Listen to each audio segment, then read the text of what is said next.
أعوذ بالله من الشيطان الرجيم. بسم الله الرحمن الرحيم. إن قارون كان من قوم موسى فبغى عليهم وآتيناه من الكنوز ما إن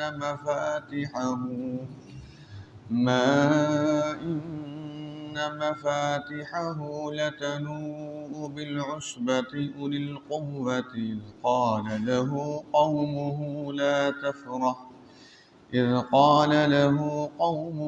لا تفرح إن الله لا يحب الفرحين وابتغ فيما آتاك الله الدار الآخرة ولا تنس نصيبك من الدنيا وأحسن كما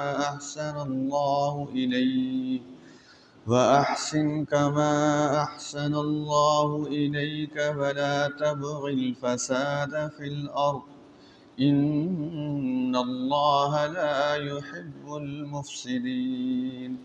قال إنما أوتيته على علم عندي أولم يعلم أن الله قد أهلك من قبله من القرون من هو أشد منه قوة وأكثر جمعا ولا يسأل عن ذنوبهم المجرمون. فخرج على قومه في زينته قال الذين يريدون الحياة الدنيا يا ليت لنا مثل ما أوتي قارون إنه لذو حظ عظيم. فقال الذين أوتوا العلم ويلكم ثواب الله خير لمن آمن وعمل صالحا ولا يلقاها إلا الصابرون.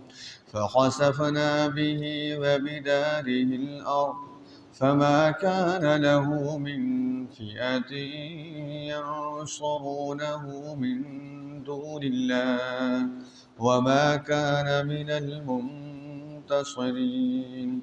فأصبح الذين تمنوا مكانه بالأمس يقولون ويك أن الله يبسط الرزق لمن يشاء من عباده ويقدر لولا أن الله علينا لخسف بنا ويكأنه لا يفلح الكافرون.